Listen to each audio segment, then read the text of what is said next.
on my mom's side, so that'd be kind of weird if that happened that way, but it doesn't. So, hey, got a quick question. Where's all my weed people at? I'm not even gonna pay attention to that table. Yeah, I don't do that shit. Yeah, I don't. It's not that I don't support weed. Matter of fact, it actually kind of benefited me recently. I just sold my house of like almost 20 years back at the beginning of last year. The market was doing pretty decent, but at the time they were building this gorgeous building on South Main Street over Firestone Park, right across the street from where I lived. And we didn't know what the building was. I mean, it was gorgeous, literally. It's all like stained wood and sheet metal and, you know, like right angles and shit like that. I was like, what the fuck? Is that like an art museum they're building over there? And then one day my brother gets a hold of me and he's like, nope, that's a pot growery. They're growing pot right across from your house. And I'm like, holy shit, I mean, they're selling pot. No, they can't do that in Ohio. They can't grow it and sell it in the same spot. They're just growing it across the street from you. And as I looked into it more, I'm like, holy shit, they got like an arcade game in the front lobby and picnic tables. I'm like, I want a fucking job there.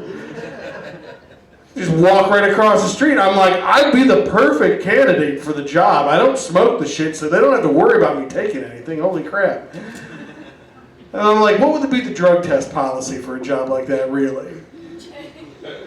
But then a week later, like our entire block just starts smelling of pot. And my wife's like, what are we going to do? We're trying to sell this house. I go, I know what we're going to do. We're going to put it on the listing. Right next to your dealer. Sure as shit, we put it up. It sold the first day. $15,000 over asking. No shit, yeah.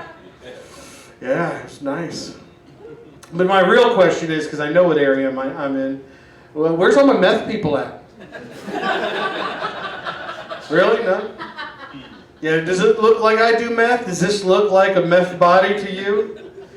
Unless they start cutting that shit with like bacon grease and butter, I think I'm gonna be fine. No, I got my own addictions. I got food addictions. Where are all my food people at? That's a dumb question. Yeah. Meet me out back after the show. We'll smoke a ham behind the dumpster. You're feeling real frisky, we'll freebase a Bananas Foster.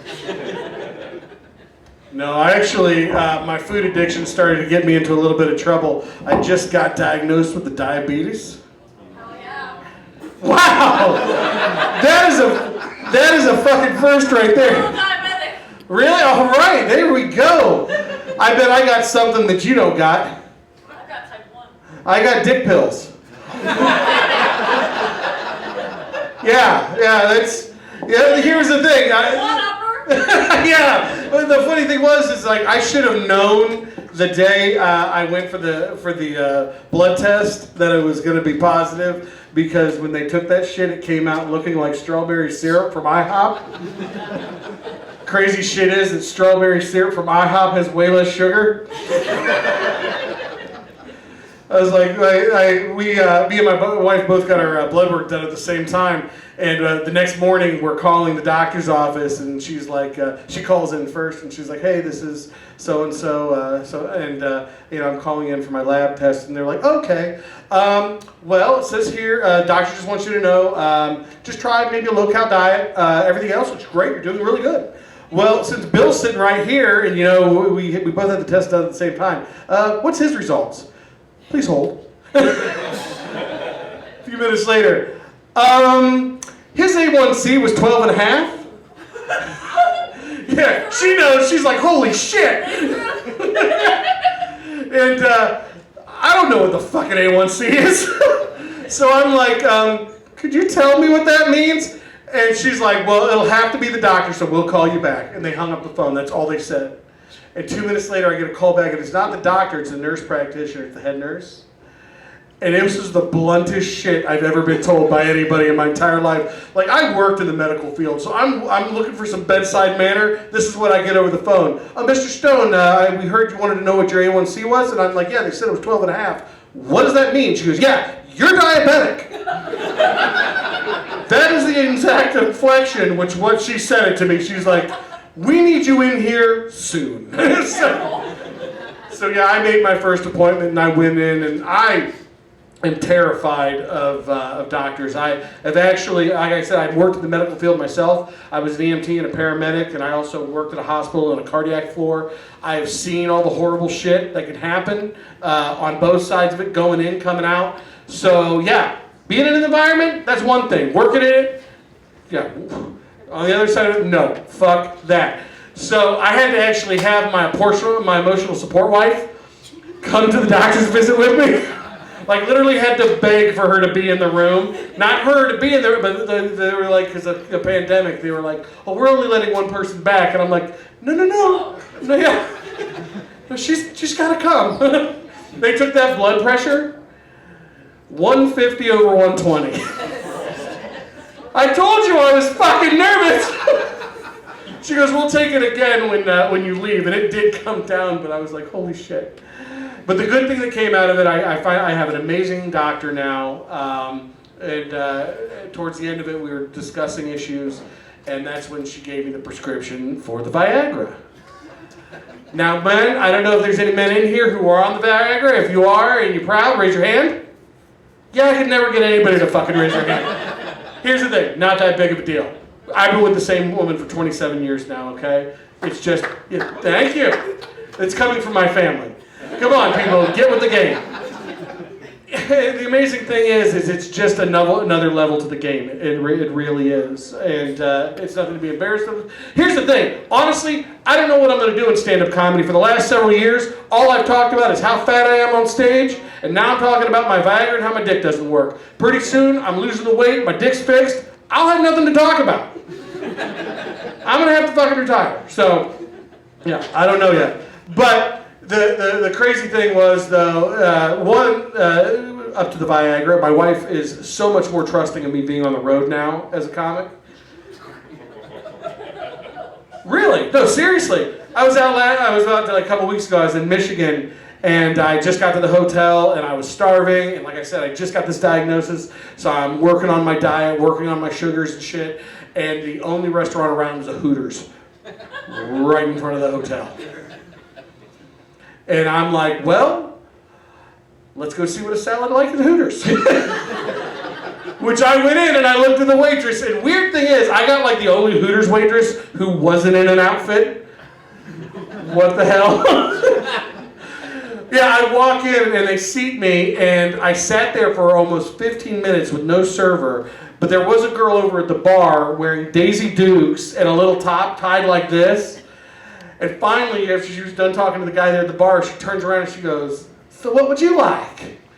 And I was like, did they just like let some random person take my order? Holy shit. But no, she was an employee. I didn't know that they could have a change up of uniform. It's, I guess it was refreshing. But I asked her, I'm like, do you guys sell salads here at, and she goes, oh yes, all the time. And I'm like, that's bullshit. And it was, because it took 45 minutes to get a salad. 45 minutes for grilled chicken on lettuce with cucumbers and cheese. Because I guarantee you in the back of the kitchen they were like, do you ever make a salad? I never fucking made a salad. You deep fry it? I don't think we deep fry it. She brought it to the table and set it in front of me like, ta-da! And I'm like, you want a fucking reward? It was an okay salad. But no, my wife calls while I'm at Hooters, and she's like, are you having a good time? And I'm like, well, I'm sitting in a Hooters having a salad. She's like, I bet nobody's ever fucking said that before.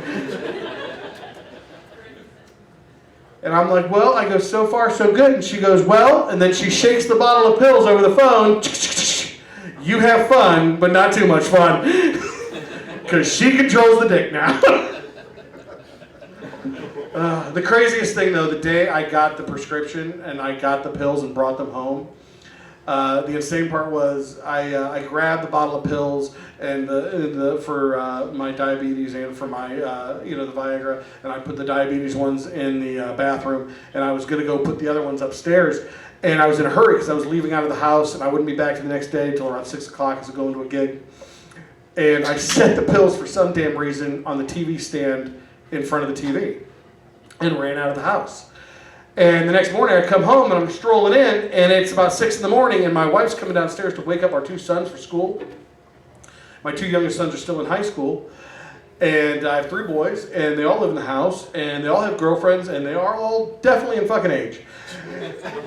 Some of them are here right now, and some of them definitely didn't say a word when Samantha asked, has everybody here not had sex? So I just got some fucking answers, okay? But I come around the corner, and the pills are gone. And my wife comes downstairs, and I'm just gobsmacked. She's like, what's wrong? And I'm like, where are the pills? She goes, what pills? I go, the dick pills. They're right here in front of the TV. She goes, why the hell did you leave them in front of the TV? I go, I don't know. I was in a hurry. I ran out of the house. I left them in front of the TV. And at that moment, we were very worried.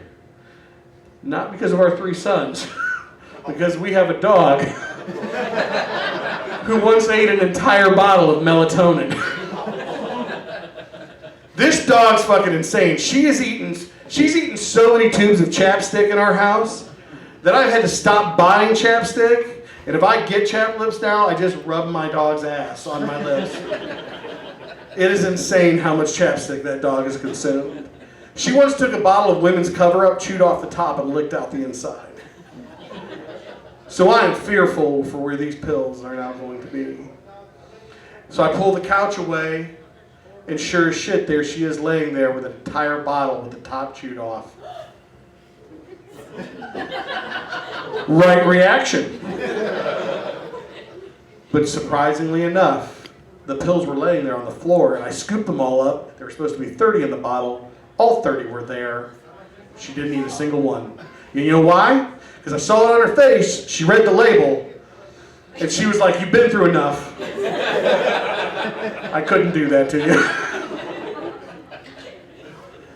But no, I honestly, I just want to lose weight for the right reasons, though. Not so much for my wife or my kids or the diabetes. I just want to